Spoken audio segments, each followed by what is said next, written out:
Hello students, कैसे हैं आप सब। मैं दीक्षित, आपका इंग्लिश टीचर। आज की इसी इंग्लिश क्लास में आपको पढ़ाऊंगा रंगाज मैरिज चैप्टर की समरी। ठीक है, ये हमारी स्नैपशॉट बुक का चैप्टर नंबर 3 है। इसके राइटर हैं मस्ती वेंकटेशा अयंगर। तो डियर स्टूडेंट्स, पहले हम इसकी इंट्रोडक्शन एक बार डिस्कस कर लेते हैं। This story is about Ranganathan, also known as Ranga. तो ये जो स्टोरी है ये रंगानाथन नाम के एक युवा की है, जिसको हम रंगा के नाम से भी जानते हैं। He belongs to the village Hoshali. तो वो जो युवा है, जो यंग मैन है, वो उसके गांव का नाम है Hoshali. He is one of the few people in the village who has been to the city to pursue his study.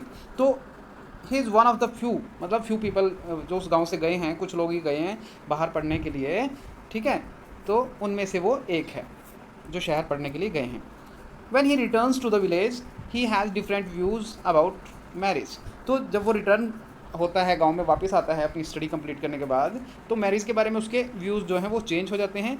तो वो इसी बारे में इस चैप्टर में बात होगी। When the writer asks him about marriage, और जब राइटर है जो वेंकटेश, तो उससे जब पूछता है तो मैरिज के बारे में, he says that he doesn't want to get married। तो वो कहता है कि उसे शादी नहीं करनी।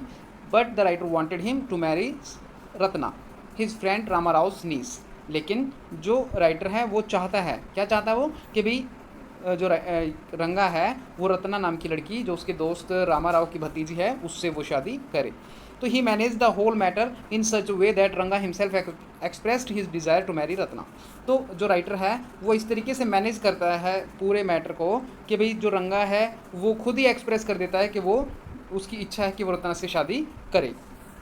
तो अब हम इसकी डिटेल समरी देखते हैं। In the beginning of the story the writer says that this story is about the marriage of Ranganathan. तो इसकी शुरुआत में, इस चैप्टर की शुरुआत में राइटर कहता है कि ये जो स्टोरी है ये रंगानाथन की मैरिज के बारे में है, उसकी शादी के बारे में है। In the village he is known as Ranga, और गांव में उसको रंगा के नाम से जानते हैं। The writer belongs to the village Hoshali. तो जो राइटर है उसका गांव कौन सा है, होशाली, और वही रंगानाथन का भी गांव है।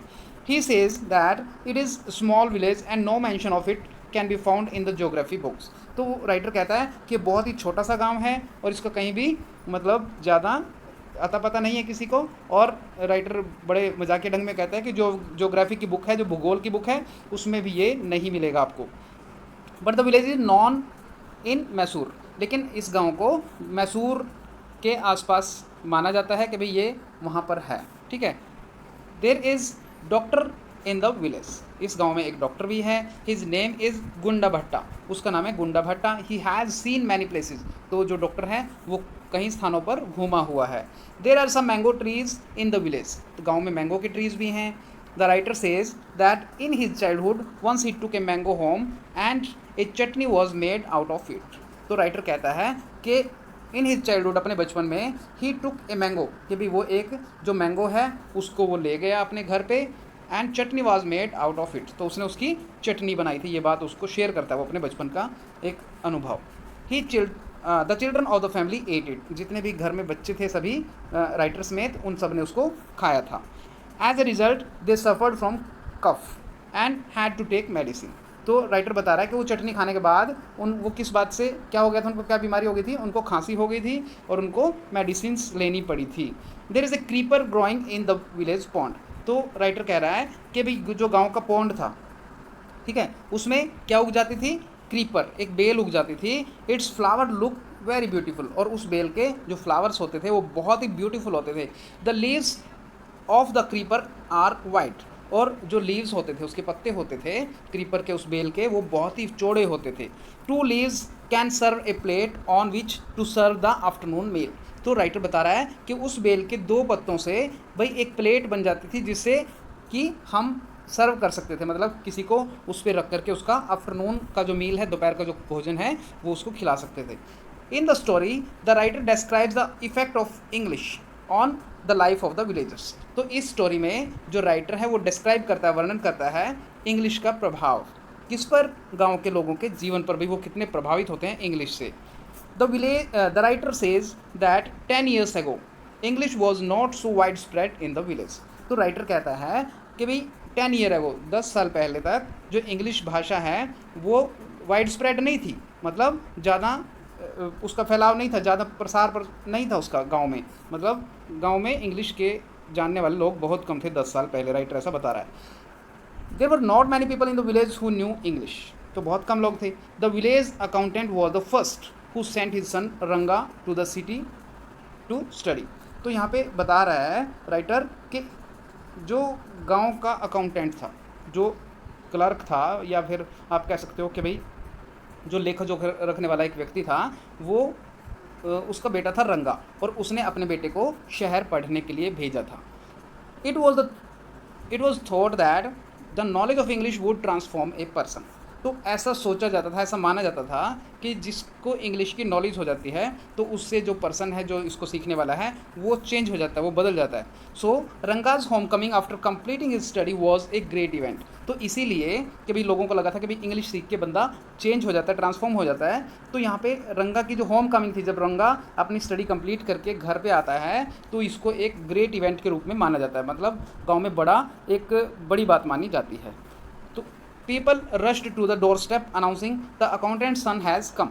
तो जब उसका पता चला तो जो गांव के लोग थे वो रश्ड टू मतलब दौड़े किसकी तरफ, उनके घर की तरफ, और ये अनाउंस करते हुए, ये बोलते हुए कि अकाउंटेंट सन हैज़ कम, कि भाई अकाउंटेंट का बेटा गांव में वापस आ गया है।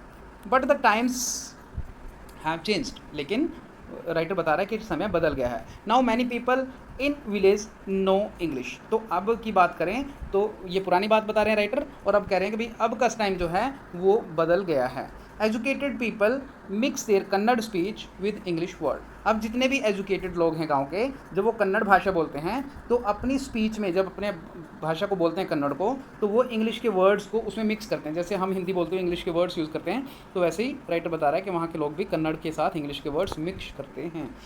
The writer says that the use of English causes difficulty for the uneducated. तो यहाँ पे राइटर कह रहा है कि जब इंग्लिश का यूज़ करते हैं तो इससे डिफ़िकल्टी होती है, अनएजुकेटेड जो अनपढ़ लोग हैं उनको समझने में दिक्कत होती है इंग्लिश वर्ड के मिक्सचर से।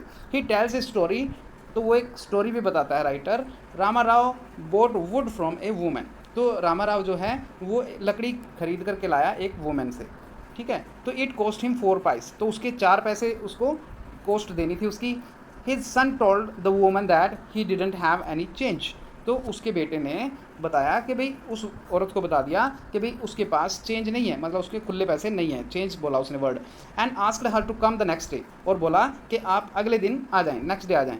तो the poor woman didn't know the meaning of the change. तो जो पुअर वोमेन थी बेचारी, उसको मीनिंग नहीं पता था चेंज का, भाई चेंज किसको बोलते हैं। And went away muttering to herself. तो वो एकदम से मटरिंग करती हुई, मतलब अपने मन में ही बुदबुदाती हुई, कुछ बोलती बड़बड़ाती हुई वो वहाँ से चली गई। भी पता नहीं क्या कह दिया इसने, चेंज वर्ड जो बोला। द राइटर सेज दैट रंगा was not affected by English education. तो राइटर यहाँ पे कह रहा है कि जो रंगा है वो इंग्लिश से ज़्यादा अफेक्टेड नहीं हुआ था, मतलब ज़्यादा प्रभाव नहीं पड़ा था उस पर। ही डिडंट डू ए नमस्कार to the writer like the modern educated boys with a slight nod of the head। तो यहाँ पे राइटर बता रहा है रंगा के बारे में, भाई ही डिडेंट डू ए नमस्कार, उसने नमस्कार नहीं किया राइटर को जैसे मॉडर्न एजुकेटेड बॉयज़ करते हैं, with a slight nod of health, कि उसने हेड मतलब अपना थोड़ा सा सिर हिला दिया नमस्कार करने के लिए, ऐसा उसने नहीं किया।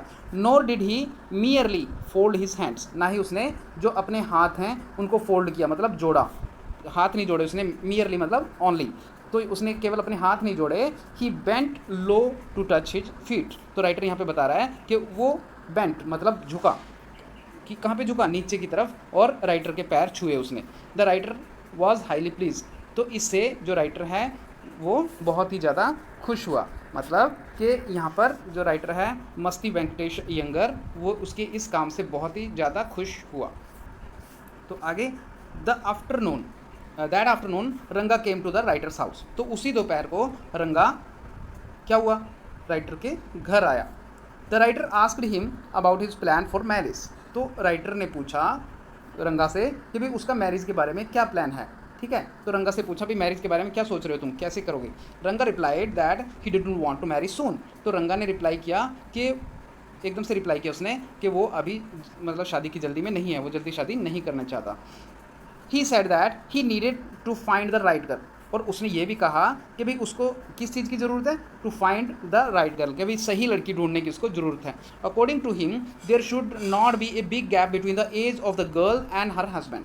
तो अकॉर्डिंग टू हिम, मतलब रंगा के अनुसार, रंगा ने अपना व्यू बताया कि भाई बिग गैप नहीं होना चाहिए, भाई ज़्यादा किस चीज़ का गैप नहीं होना चाहिए, एज का गैप नहीं होना चाहिए, किस में, बिटवीन, मतलब उन दोनों में, किन दोनों में, लड़की में और उसके हस्बैंड में एज का ज़्यादा गैप नहीं होना चाहिए, ऐसा उसने अपना व्यू दिया।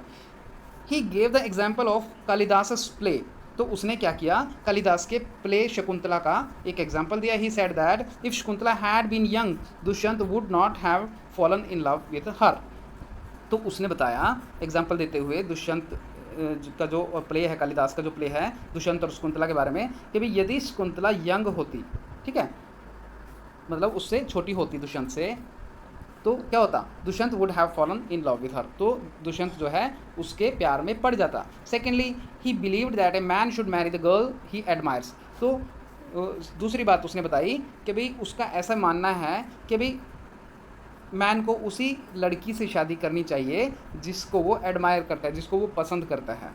The writer was disappointed because Ranga had decided to remain bachelor, तो राइटर जो है वो इससे बहुत ही डिसअपॉइंट हुआ, बहुत निराश हुआ कि रंगा ने डिसाइड कर लिया है कि वो बैचलर रहेगा, कि वो कुंवारा रहेगा। He made up his mind that he would get him married, तो अब राइटर ने माइंड बना लिया, मेकअप कर लिया, मतलब अपना माइंड बना लिया उसने, तो कि भाई he would get him married, कि भाई वो उसकी शादी करवाएगा रंगा की। राइटर ने सोच लिया, मतलब यंगर ने, जो मस्ती वेंकटेश यंगर है, उसने ये बात सोच ली। रामाराव नीस, किससे करवाएगा, रामाराव की नीस से, भतीजी से, जिसका नाम है Ratna. Was pretty girl of 11, जो कि 11 साल की है और बहुत ही प्यारी लड़की है, क्योंकि उस टाइम की, जिस टाइम की स्टोरी है, वो उस समय में 11 साल की लड़की के साथ शादी हो जाती, बाल विवाह होते थे उस समय, तो ये क्योंकि बहुत ही आज़ादी से पहले की स्टोरी है। तो he had come to stay with him, तो उसने क्या किया कि भाई वो उनके साथ रहने के लिए आई हुई थी रत्ना अपने चाचा के साथ। तो she was from a big town, और वो बड़े शहर की रहने वाली लड़की थी। She know how to play the veena and harmonium, और रत्ना को वीणा और हारमोनियम दोनों प्ले करने आते थे, दोनों बजाने आते थे। The writer thought that she would be ideal wife for रंगा, तो राइटर ने ऐसा सोचा कि वो उसके लिए बिल्कुल सही, बिल्कुल आदर्श पत्नी सिद्ध हो सकती है रंगा के लिए Ratna. The next morning he went to Ramarao house and told his wife I will send you some butter milk, तो नेक्स्ट मॉर्निंग क्या हुआ, अगली सुबह he went to Ramarao house, तो वो रामाराव के घर पे गया और उसकी पत्नी को बताया रामाराव की कि भाई I will send you some butter milk, भाई मैं आपके लिए थोड़ी सी लस्सी भेजूंगा। Ask Ratna to fetch it, भाई रत्ना को फैच इट का मतलब लाने के लिए रत्ना को मेरे घर भेज देना। व्हेन रत्ना केम, जब रत्ना आई वहाँ पर उसके घर, he asked her to sit in his room and to sing a song, तो उसने कहा कि भाई इस कमरे में बैठ जाओ और एक गाना गाओ। देन ही सेंट फॉर रंगा, तब उसने रंगा को भी बुला लिया। While she was singing a song रंगा केम, जब वो सिंग कर रही थी, गाना गा रही थी, रंगा आया वहाँ पर, तभी रंगा आ गया।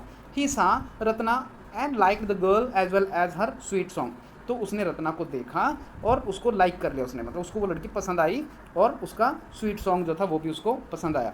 ही fell in love with her at first sight, और वो क्या हुआ कि वो उससे एकदम से उसको, मतलब उसके प्यार में वो पड़ गया पहली ही नज़र में, मतलब पहले एक बार देखते उसको फर्स्ट साइट पे ही उसको उससे प्यार हो गया, उस लड़की से, मतलब उसको वो पसंद आ गई। तो he asked the writer about her, उसने राइटर से उसके बारे में पूछा कि भाई कौन है ये लड़की। The writer told him a lie that Ratna is already married, तो राइटर ने उसको बताया रंगा को कि ये तो पहले ही शादीशुदा है भाई ये लड़की, इसके बारे में उसने उसको बता दिया रंगा को। रंगा बिकेम सैड, तो ये बात सुनकर के रंगा जो है वो उदास हो गया। Then the writer went to Shastri, तब जो राइटर है वो शास्त्री के पास गया, द एस्ट्रोलॉजर जो कि गांव का एक पुजारी था, and told him that he would come the next day with रंगा, कि वो अगले दिन रंगा के साथ आपके पास आएगा, मतलब शास्त्री के पास आएगा, पुजारी के पास। ही आल्सो ट्यूटोर्ड हिम टू से इन द प्रेजेंस ऑफ रंगा, तो उसने उसको ट्यूटोर कर दिया, मतलब उसको सिखा दिया कि रंगा की प्रेजेंस में उसको शास्त्री को कौन सी बातें बोलनी है, ऐसी बातें उसको बता दी उसने। द नेक्स्ट डे, अगले ही दिन, the writer went there with Ranga, तो अगले दिन जो राइटर है वो रंगा के साथ वहाँ पर गया। Shastri told him that the stars were favourable to Ranga for his marriage, तो शास्त्री ने उसको बताया रंगा को कि जो स्टार्स हैं, जो सितारे हैं, जो मतलब जो ग्रह हैं, वो उसकी शादी के फेवर में है, मतलब उसके पक्ष में हैं। तो इसके बाद then he said that a girl with the name of Ratna, would be auspicious for her.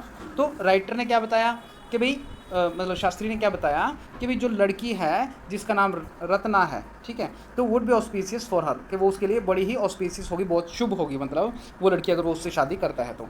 Then the writer and रंगा केम अवे फ्रॉम देयर। तब राइटर और जो रंगा थे वो दोनों शास्त्री के पास से वापस आ गए। ऑन द वे, और रास्ते में ही टोल्ड रंगा that Ratna was not married. तो राइटर ने उसको बता दिया कि भाई रंगा को कि रत्ना मैरिड नहीं है, भाई रत्ना शादीशुदा नहीं है। He had been mistaken about it, तो उसको गलती लगी थी रत्ना के शादी के बारे में, तो ऐसा उसने उसको बोल दिया। तो रंगा बिकेम हैप्पी, तो रंगा जो है वो अब खुश हो जाता है। After a few days Ratna and रंगा वर मैरिड, तो कुछ दिनों के बाद ही दोनों की शादी हो जाती है। सून रत्ना गेव बर्थ टू ए सन, जल्दी ही रत्ना के एक बेटा होता है। हु वॉज नेम्ड श्याम, जिसका नाम श्याम रखा जाता है। तो डियर स्टूडेंट्स, आप अगर चैनल पर नए हैं तो लाइक और सब्सक्राइब करें ताकि आप लोगों को और चैप्टर्स मिलते रहें। थैंक यू बच्चों, बाय बाय बाय।